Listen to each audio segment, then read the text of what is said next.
Shalom Bapak Ibu, Saudara-saudari, rekan-rekan muda yang terkasih dalam Kristus, berkah dalam. Ketika kita menyelesaikan sebuah tugas, pelayanan, termasuk juga saat kita telah mencapai satu target dalam studi, dalam karir, tentu ada orang yang mengatakan, sabar, tunggu dulu, ini bukanlah akhir, tetapi awal dari perjalanan, peziarahan, dan petualangan. Karena nanti kita menemukan hal baru, kita bisa semakin berkembang. Dan dalam hidup beriman kita pun kita yakin dan percaya bahwa setelah kita mengakhiri hidup kita di dunia ini bersama Kristus, kita memulai hidup baru bersama dengan Kristus. Saudara-saudari yang terkasih, hari ini adalah hari terakhir dalam masa Paskah. Besok kita merayakan Pentakosta dan juga setelah itu kita mulai memasuki masa biasa dalam penanggalan liturgi Gereja Katolik. Dan bacaan-bacaan yang disuguhkan pada kita hari ini itu serba terakhir. Yang pertama, Kisah Para Rasul dalam bacaan pertama itu merupakan akhir dari Kisah Para Rasul itu sendiri, yang mengisahkan setelah Paulus berjuang untuk mewartakan Injil di awal-awal setelah pertobatannya, dia akhirnya menetap di Roma dan mewartakan Injil di sana. Tapi tunggu dulu, itu bukan akhir dari segalanya. Kita tahu dalam perjalanan selanjutnya Paulus mewartakan sampai ke berbagai tempat yang bisa kita lihat dalam kisah-kisah Paulus selanjutnya.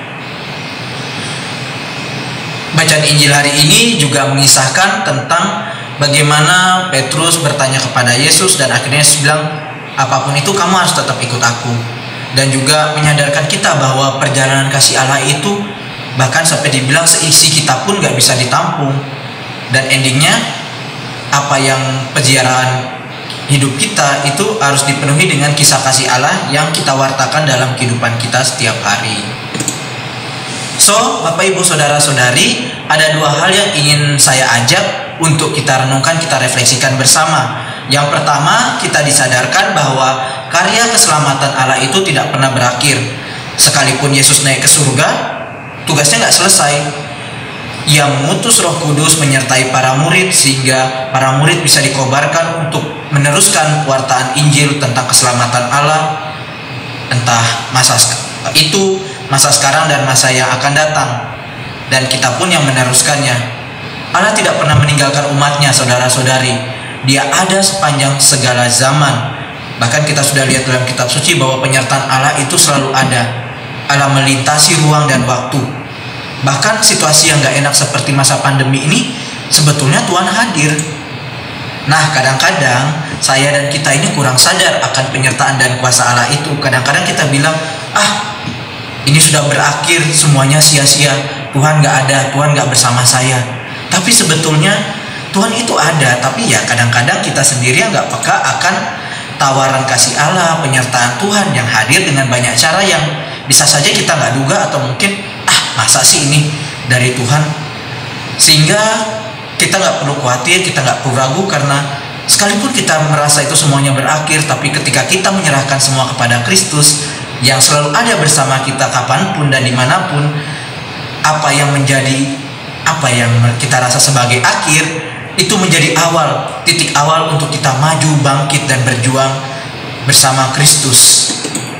Dan yang kedua, karya keselamatan Allah yang menyejarah itu tidak bisa diterima, tidak bisa diam pada satu orang saja.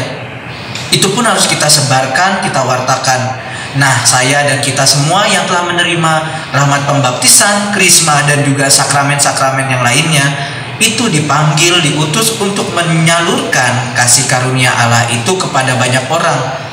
Bukan hanya pada saat kita masih berziarah, nanti juga bisa kita wariskan kepada orang-orang setelah kita.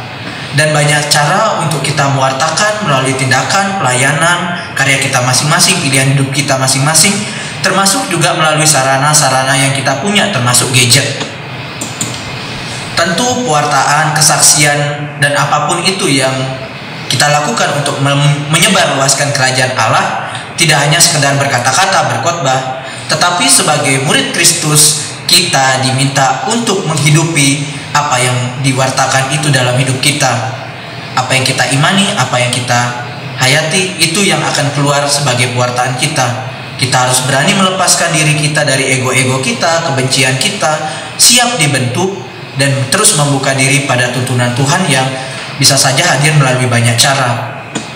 Sehingga pewartaan kita semakin berdaya ubah, baik dari kita sendiri maupun kepada sesama kita.